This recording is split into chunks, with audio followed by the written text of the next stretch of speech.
How cold is it where you guys are? Because it's getting cold. In California, I don't know. It's got to be 40 something.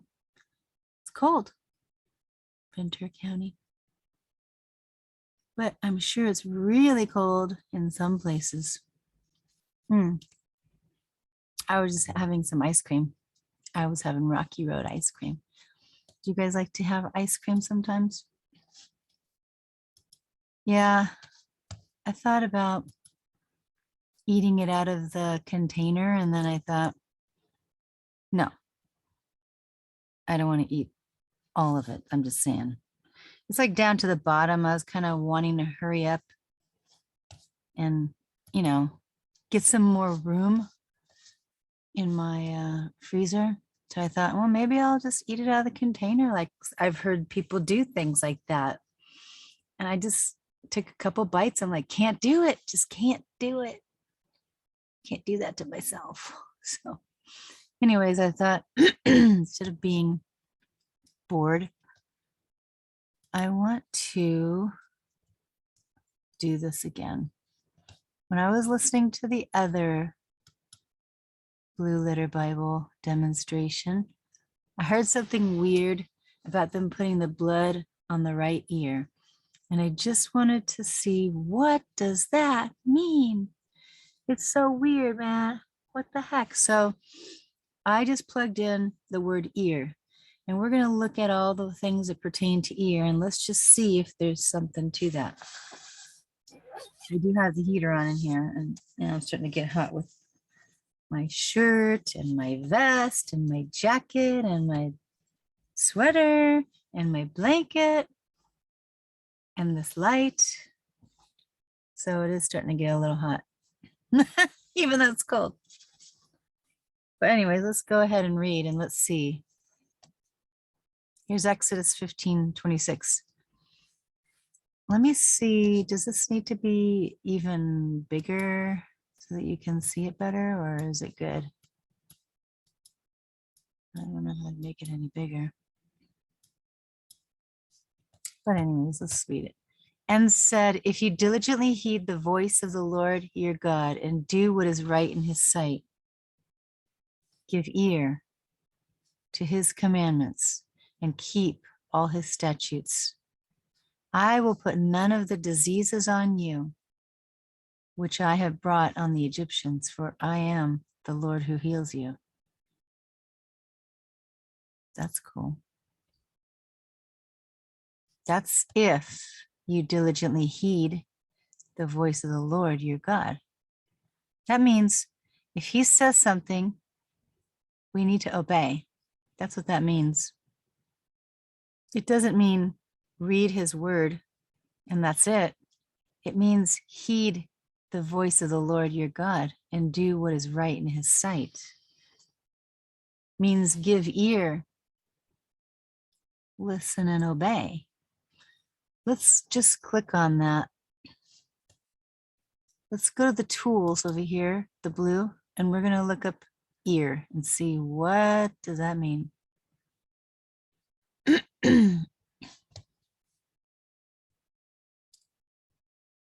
All right, hearken to the voice of the Lord thy God. Isn't that funny? It said ear and now it says hearken. Yeah, okay. It's weird. It says hearken.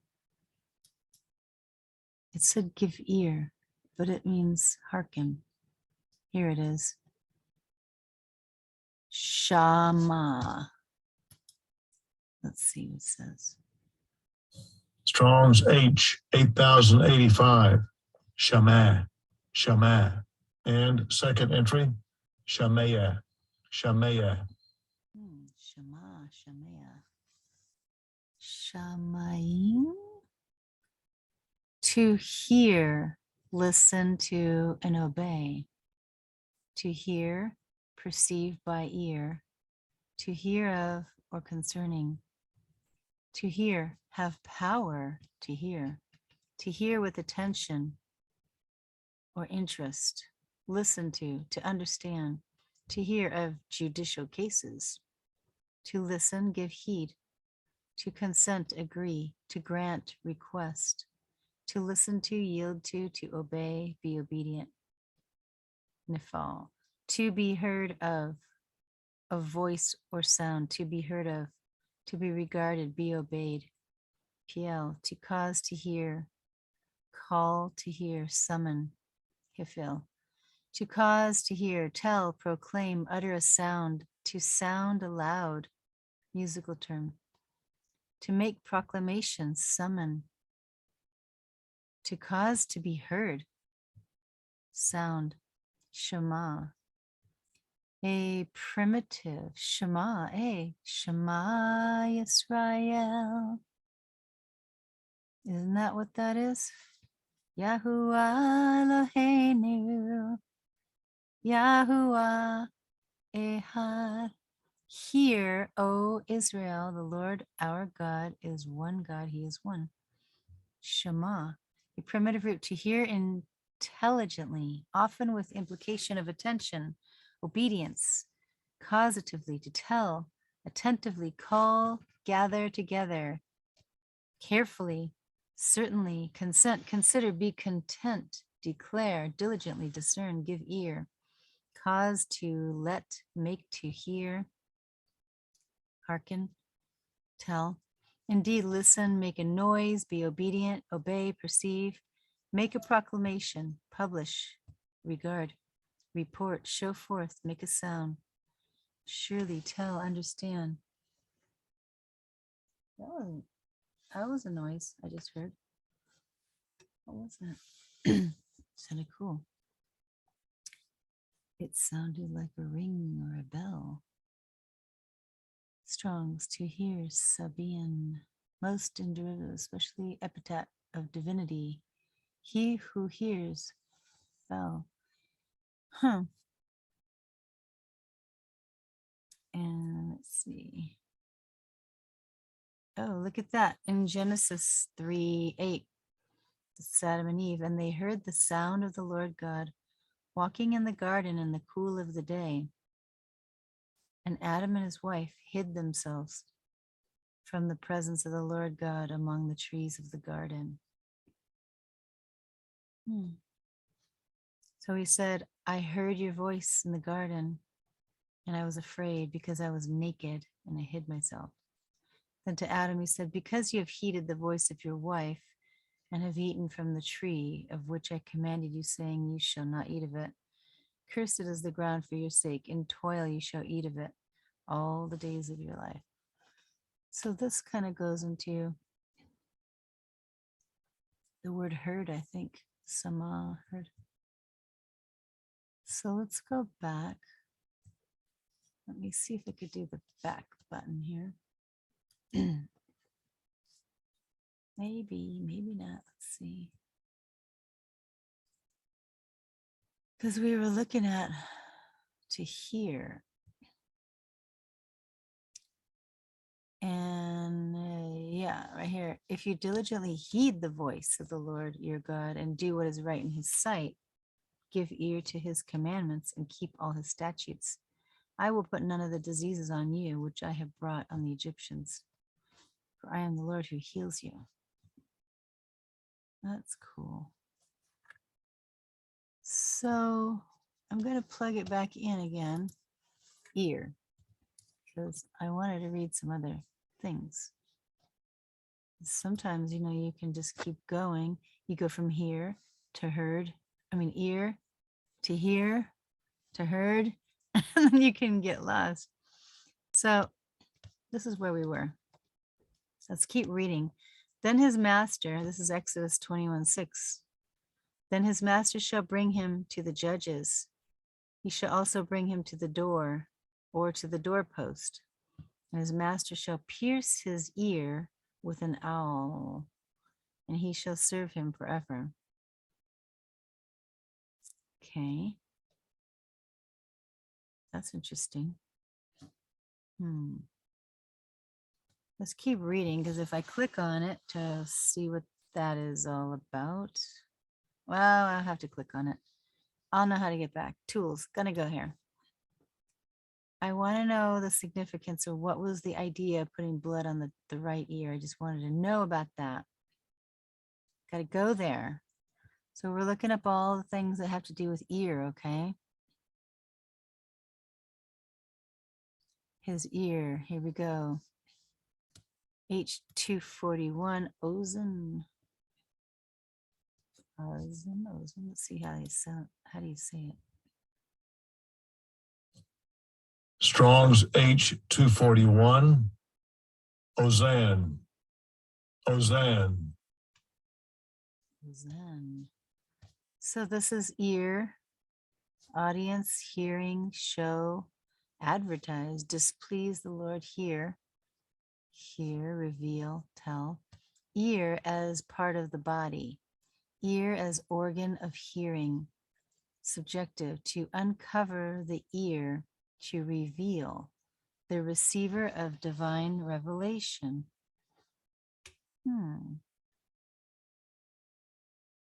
To uncover the ear, to reveal, the receiver of divine revelation.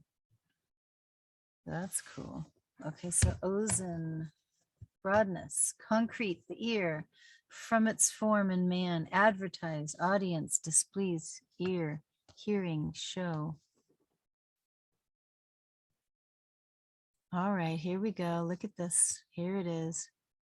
Ear as part of body of human being, as bearing earring, pierced by a master. Look at that. Touched with blood in consecration, tip of the ear.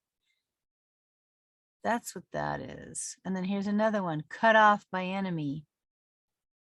And I was totally thinking about when Peter in the garden grabbed the high priest's servant and cut off his ear. That's what I was thinking right there. So let me just scroll down a little bit and see if there's more. Dual, like, which is also used as plural, like two things. The ear from the root,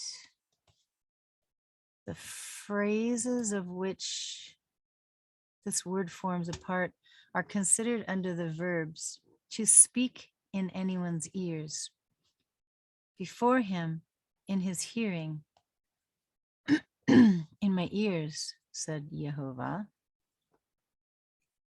To place in anyone's ears, to deliver something to be perceived by the ears, and to be laid up in the mind of anyone, to hear with one's ears emphatically.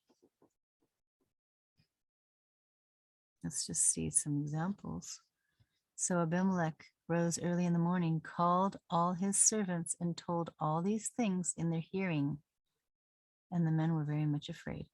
Now Ephron dwelt among the sons of Heth, and Ephron the Hittite answered Abraham in the presence of his sons of Heth, all who entered at the gate of his city, saying, and he spoke to Ephron in the hearing of the people of the land, saying, if you will give it, please hear me. I will give you money for the field. Take it from me, and I will bury the dead there. Bury my dead there. And Abraham listened to Ephron, and Abraham weighed out the silver of for Ephron, which he had named in the hearing of the sons of Heth, 400 shekels of silver, currency of the merchants. So they gave Jacob all the foreign gods which were in their hands, and the earrings which were in their ears. And Jacob hid them under the terebinth tree, which was by Shechem. Here's another. Then Judah came to him and said, oh, my Lord, please let your servant speak a word in my Lord's hearing, and do not let your anger burn against your servant, for you are even like Pharaoh. Genesis 54. Now, when the days of his mourning were past, Joseph spoke to the household of Pharaoh, saying, if now I have found favor in your eyes, please speak in the hearing of Pharaoh, saying, so this is all talking about hearing. Okay, hearing, in the hearing of the people. And let every man ask from his neighbor and every woman from her neighbor articles of silver and articles of gold. So this is interesting that it's got to do with hearing. Oh, here's another. The Lord said to Moses, write this for a memorial in the book and recount it in the hearing of Joshua, that I will utterly blot out the remembrance of Amalek from under heaven. Then his master shall bring him to the judges. He shall also bring him to the door, or to the doorpost, and his master shall pierce his ear with an awl, and he shall serve him forever. I think that was when they would pierce their ear and put a ring in it. It was significant of slavery. A lot of people have their ears pierced and they wear hoops. Yikes. Yeah. This one's interesting right here. I like that. This is touched with blood in consecration. This is, when we were reading about this, the last Blue Letter Bible tutorial, it was gross. It was like gross. That they were putting blood. They were putting blood on the ear. So where is it? Then thou shalt take an owl, not an owl, but an owl, and thrust it through his ear unto the door. Dang. And he shall be thy servant forever. And also unto thy maidservant thou shalt do likewise. Let's go to the tools because this means something. All right, we're going to look at that owl thing. Let's see how he says it. An owl. Oh, hey, it's different. Wonder why it's different. Strong's H, 4836. Marseille. Marseille. Marseille. It's an owl boring instrument. Something that makes a hole in your ear, like a needle. Okay. An owl, so called from its boring. Not boring like it's boring, but it's making a hole. So this is weird. Let's just see what this is all about. Exodus 21:6. Then his master shall bring him unto the judges. He shall also bring him to the door, or unto the doorpost. Well, at least he's got something. It's not like it's a potato, like when they pierced my ear with a needle and a potato. They put they put ice on it, and it was frozen. But they probably didn't freeze their ear. And his master shall bore his ear through with an awl. Ugh. And he shall serve him forever. H 4836. What's that? Let's click on it. Oh, there, it's the same one. Is it? No, that one says H7527. Here, H4836.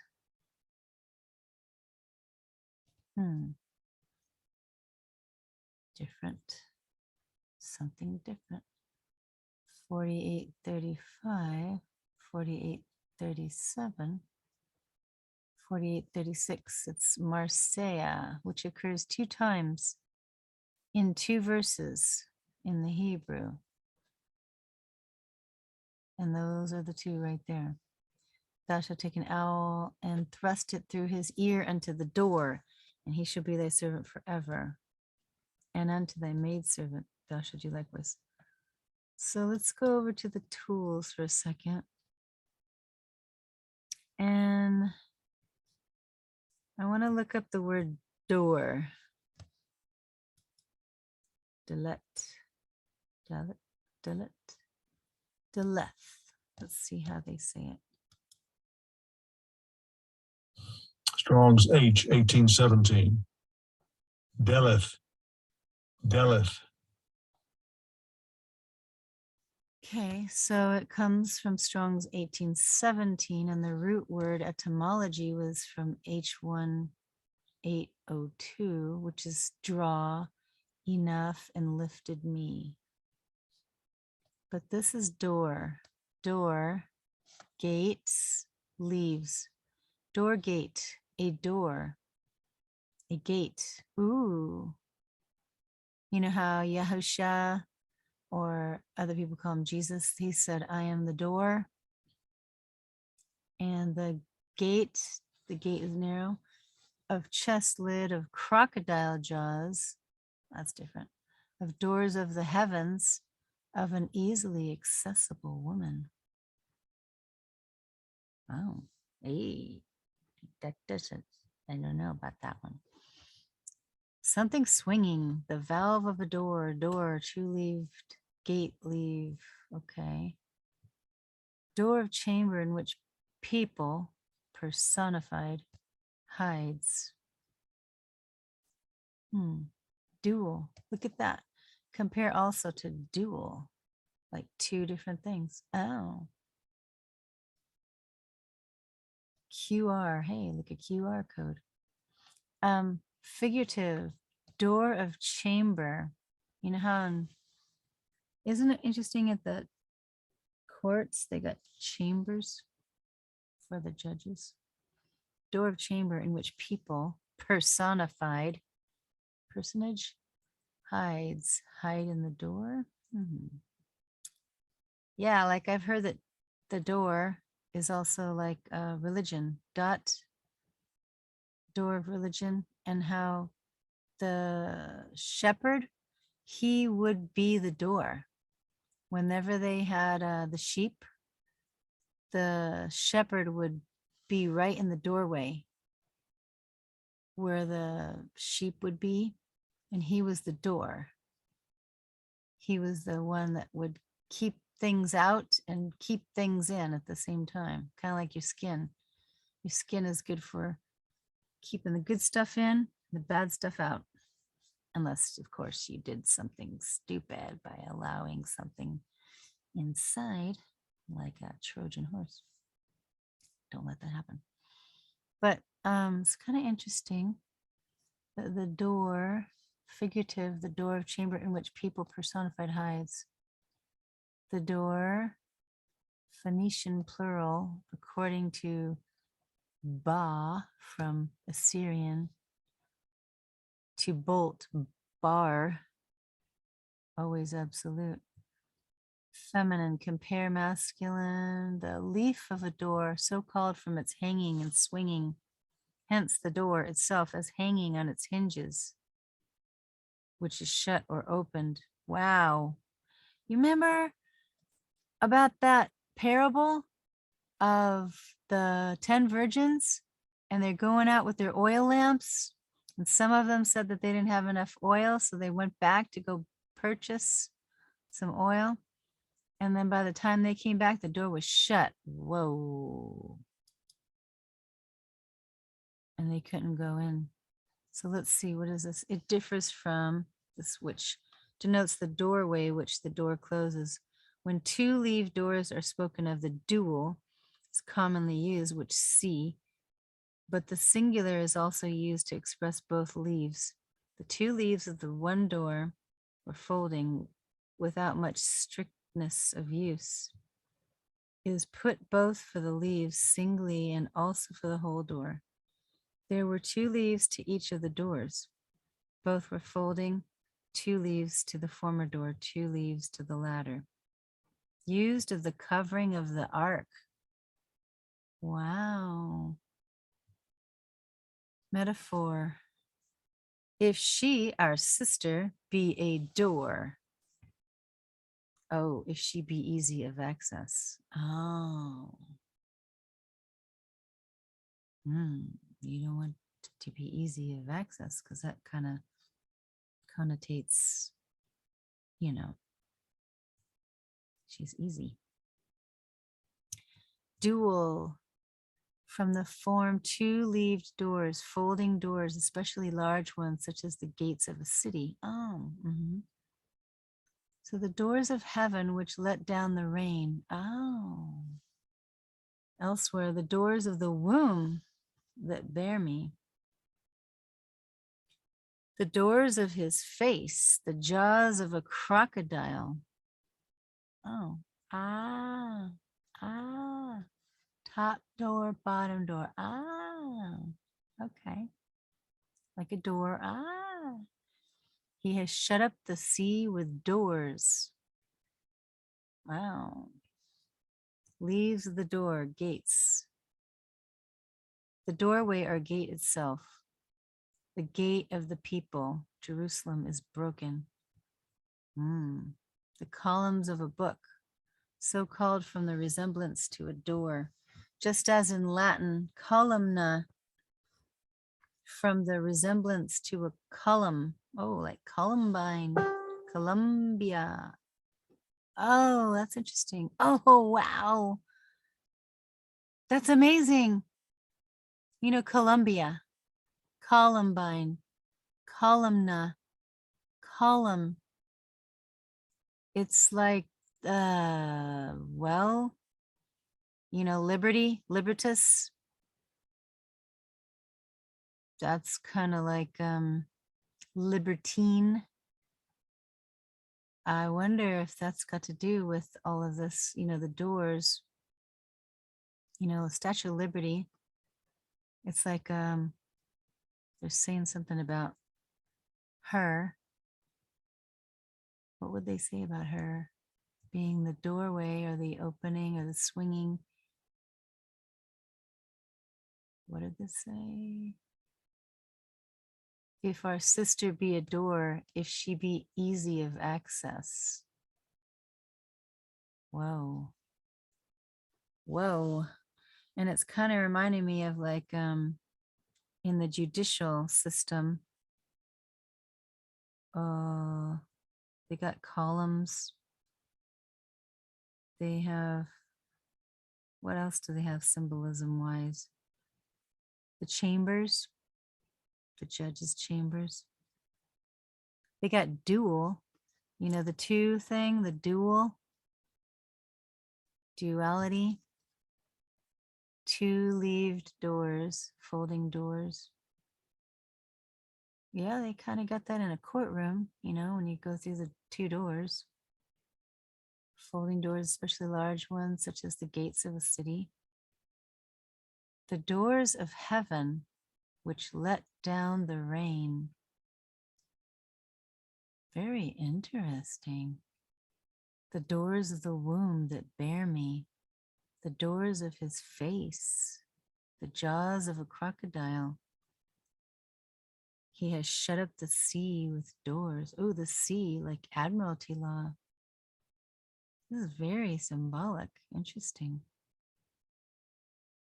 And there's the doorway or the gate itself. You know, those, what do they call them? The gatekeepers. Or when you're standing in the door, the doorway or the gate itself. Like they said something about, oh yeah, woe to you, those lawyers. Is that what it was? Lawyers? I don't know if it will say it in the King James version, but let me just go in the New King James version. What would they be called? Well, let's see, there were Pharisees and Sadducees. Maybe they were the Sadducees. I don't know. Right here, look. Here we go. It says, woe to you lawyers. This is Luke 11:52. For you have taken away the key of knowledge. You did not enter in yourselves, and those who were entering in, you hindered. Let's go to the tools.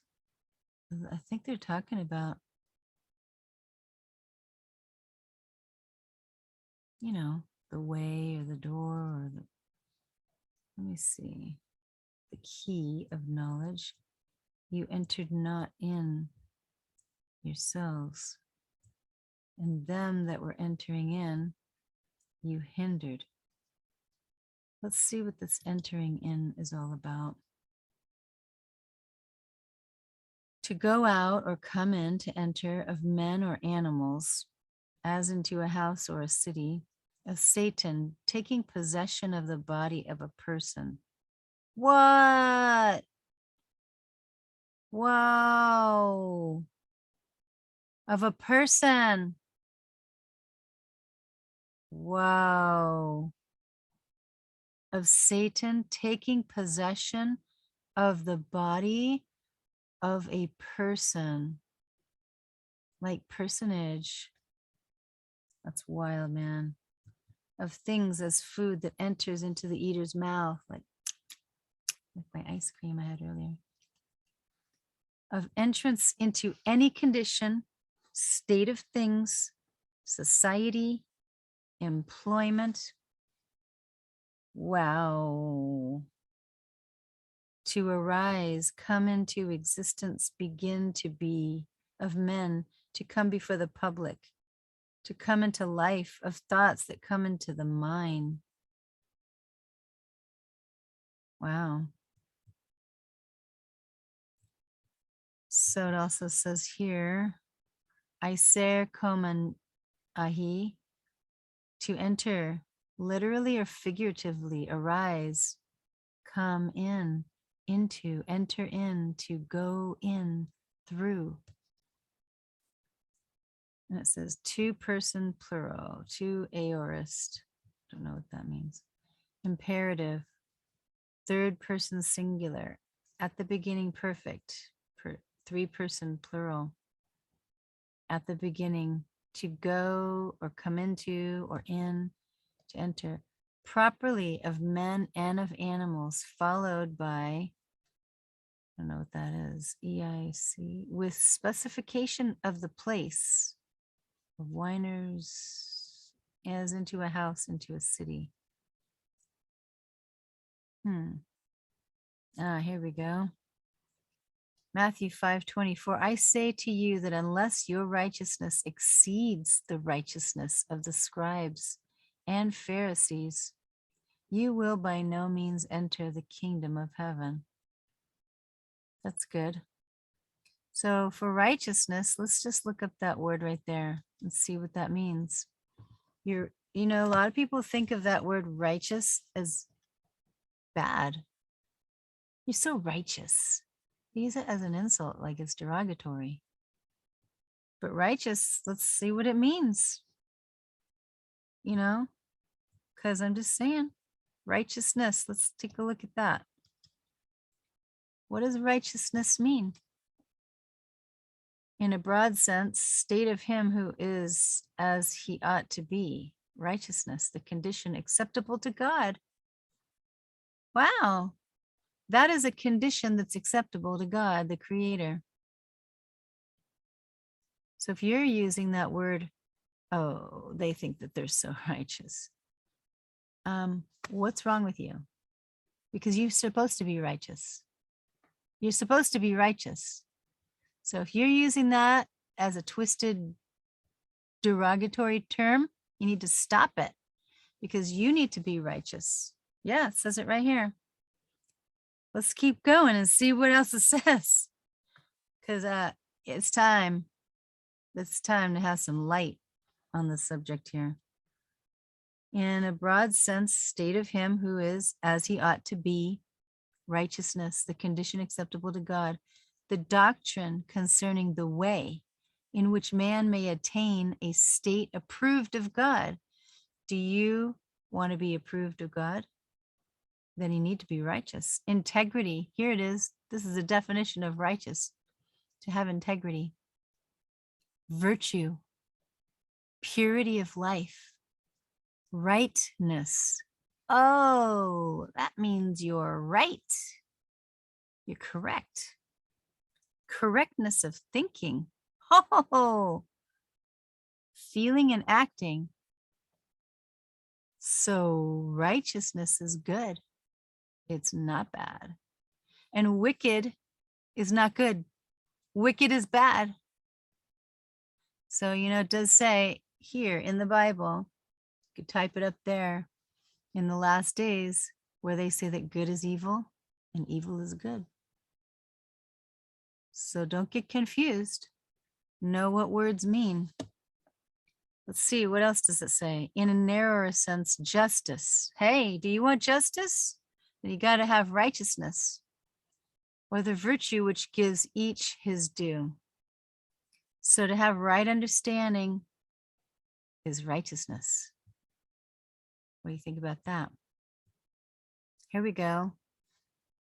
Equity of character or act, especially Christian justification, righteousness. So righteousness is good, you guys. Don't be thinking it's bad. Don't be using it as a derogatory term. The virtue or quality of state of one who is, in the broad sense, the state of him who is such as he ought to be, righteousness, the condition acceptable to God. The doctrine concerning the way in which man may attain a state approved of God. The king who himself has the approbation of God and who renders his subjects acceptable to. Hey, what does this say? But Jesus answered and said to him, permit it to be so now, for thus it is fitting for us to fulfill all righteousness. Then he allowed him. Blessed are those who hunger and thirst for righteousness, for they shall be filled. Blessed are those who are persecuted for righteousness' sake, for theirs is the kingdom of heaven. For I say to you that unless your righteousness exceeds the righteousness of the scribes and Pharisees, or those book writers and lawyers, you will by no means enter the kingdom of heaven if you are not more right than they are. Okay? But seek first the kingdom of God and his righteousness, and all these things will be added to you. For John came to you in the way of righteousness, and you did not believe him. But tax collectors and harlots believed him, and when you saw it, you did not afterward relent and believe him. So in holiness and righteousness before him all the days of our life. And when he has come, he will convict the world of sin and of righteousness and of judgment. Of righteousness, because I go to my Father and you see me no more. But in every nation, whoever fears him and works righteousness is accepted by him. And said, oh, full of deceit and fraud, you son of the devil, you enemy of all righteousness, will you not cease perverting the straight ways of the Lord? Pretty good, huh? So just looking at one word like ear took us to hear, took us to obey, took us all the way to righteousness. Pretty cool, huh? So try using this Blue Letter Bible. Try using it. Look up a word, just one word, and see where it takes you. And let's become righteousness or righteous in having the right understanding. Okay? Good night. Have a good night.